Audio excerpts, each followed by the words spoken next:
Have you ever felt like you were falling behind while everyone else was doing better than you, no matter how hard you try? Oh, cool. This kid already has 3 mansions and $15 million. If so, then you're not alone. I'm Vincent, and I'm breaking down 6 reasons why you might feel like everyone else has more money than you and how you can use that to your advantage.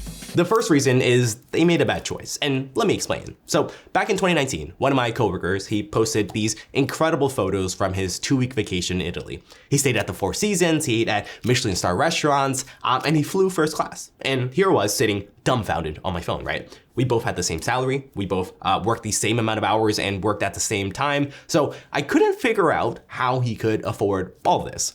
So when he got back from his vacation, I was obviously nosy, and I asked him how he did this, and he just laughed. Turns out he recently broke up with his girlfriend and he wanted to make her jealous, and now he has to deal with $15,000 in credit card debt.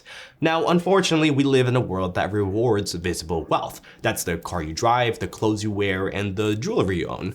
These things aren't just accessories, they're kind of status symbols. Just like how peacocks flaunt their feathers to attract a mate, people use these things to feel validated in society.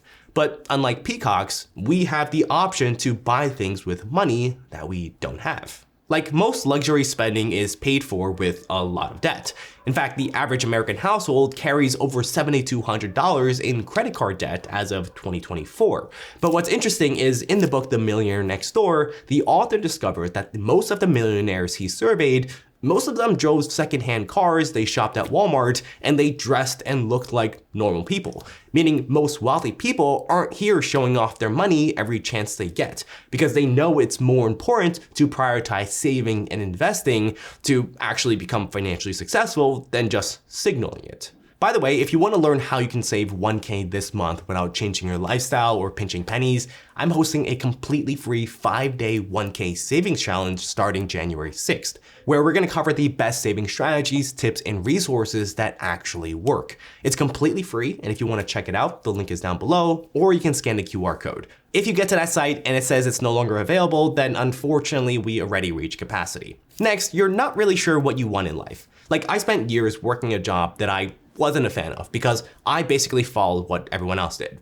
Like, during my senior year, everyone is looking for a job, but I honestly had no idea what to do. And my parents are immigrants, they have blue collar workers, so they didn't know too much about corporate America or all the different job opportunities available. So it's not like I could just go ask them. But I noticed that some of my smartest friends, they really wanted to work in finance or consulting, so I was like, why not? What's the worst that can happen? And let me tell you, my God, the worst happened. I was depressed, I felt empty, I was sad every single day that I went there for years. And then one day, I just cracked. I had enough, and I realized that I had never once asked myself if this is what I truly wanted. You see, our brains are hardwired to need some sort of reference point in order to make sense of our world. So if you don't have a clear vision of your own goals, then you're more likely to compare yourself to others and use where they're at to figure out where you should be doing or what you should be doing. There's this thing called this self-determination theory, or SDT, that says that we all have 3 foundational psychological needs that we need met before we can feel comfortable about ourselves. The first psychological need is autonomy, meaning you feel like you have control over your own life and your own decisions. The next is competence, meaning you feel capable in your skills and what you do. And the third is relatedness, which means that you feel like you belong to a community or have meaningful connections with people. And not being sure of what you want in life is one of the easiest ways to make yourself feel insecure about your own finances. So don't be like me, where I spent years letting other people's definition of success define my own. I think everyone should spend at least one afternoon or two and really sit down and try to figure out what you want. And then start using your past self as a reference point instead of other people. For instance, are you doing better today than you were doing a few years ago? Did you get a job promotion, a pay raise? Did you pick up a new skill? Or did you grow as an individual? The next reason you feel everyone has more money than you is because of how naturally people want to portray themselves. I think it's natural that we all like to take pictures or record videos of moments in our lives that are different from our regular day-to-day. Like, no one out here is actively taking selfies of ourselves, walking into our 9-to-5 job, doing the same thing that we do every Monday to Friday. But when we do something different, like when we go on vacation or we buy something really expensive that we wouldn't normally do or buy, that's when we wipe our phone camera lens and we start turning into professional photographers with all the angles. And since it's human nature to seek validation from other people, we tend to share these pictures with friends and family and even put them on social media to the point where all our social media feeds are just highlight reels of everyone, right? Like the very best moments of everyone's lives. And there's nothing inherently wrong with any of this, but that's just why everyone seems like they're living it up and spending a lot of money.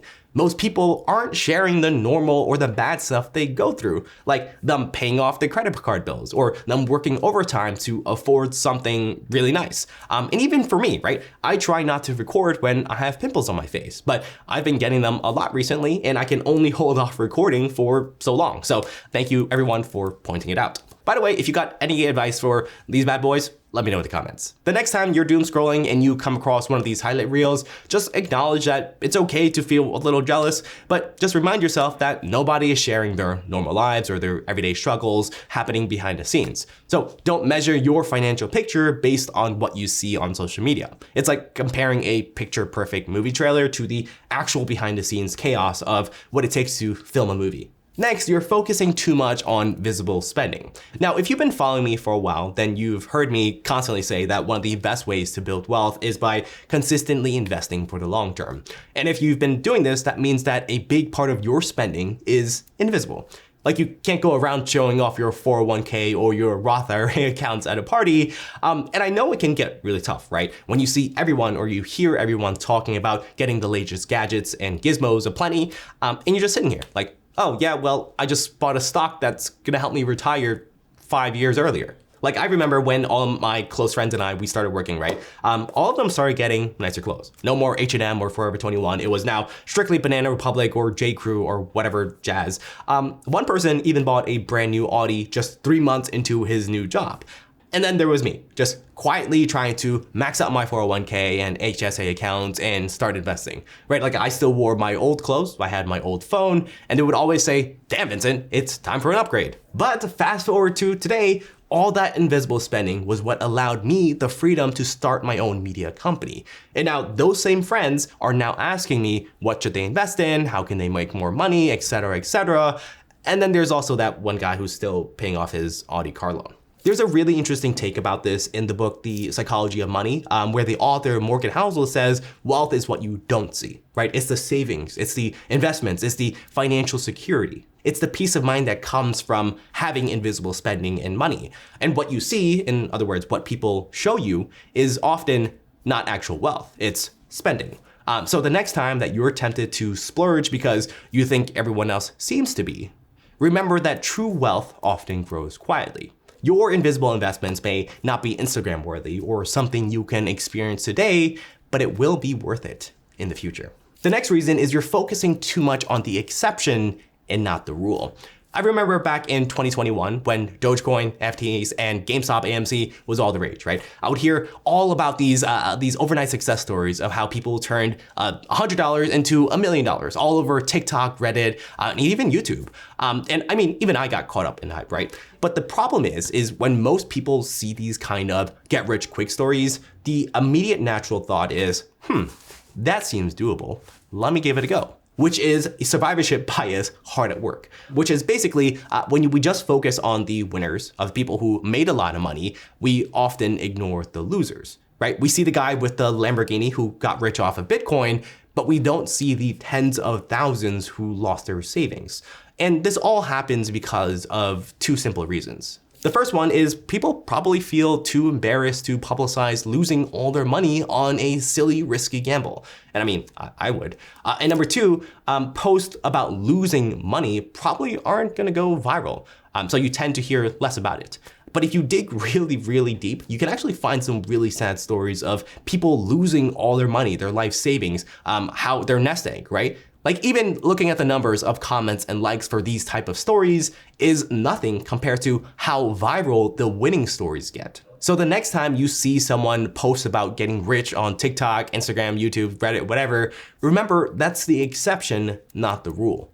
The main thing is to just stay focused on investing for the long term, trust the process, and know that being consistent will pay off over time. The next reason everyone seems to have more money than you is sometimes people just do have more money than you. Whether that's because their parents are rich, they got really lucky, or because they worked really, really hard. I think too often people spend their mental energy feeling frustrated or feeling bad for themselves when they see people doing better than them. And I say this as someone who has seen both sides, right? I grew up poor. I had free school lunch my entire life. And then I went to a college where, according to the New York Times, 1 in 4 students came from the 1%. That is the wealthiest of the wealthiest in the world. Kids were driving Maseratis in school. They were wearing Louis Vuitton and wearing it to class and flying to Cabo for spring break. And as someone who started literally from the bottom and now can say I've done pretty well for myself, I realized that all the time I spent feeling frustrated in college didn't really achieve anything other than make myself feel bad.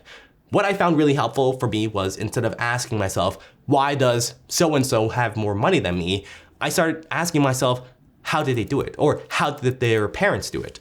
And it's this simple rephrase of the question that forces you to work backwards and figure out what their process was, what their behaviors were, what their actions, what their habits were that allowed them to build so much wealth, which you might be able to adopt and let it work for you. You see, the shift in questioning is the difference between having a fixed mindset versus a growth mindset. When you have a fixed mindset, you believe that your abilities, your opportunities, and situations cannot be changed. But if you have a growth mindset, you know that these qualities can be changed. So you start seeing challenges as opportunities to learn and improve. And in this case, referencing someone else's success is a good thing because you're using someone else's journey as a blueprint to follow for yourself, which changes your negative feelings into positive action. And this kind of leads me into something that you've got to start accepting. And it's that even if you know all this information, just knowledge and information will only get you so far. It's really taking action that makes the difference. So if you actually want to get better with your money, it all starts with what you do with your money after you get your paycheck. Click here to learn the 10 steps you need to take immediately after you get paid.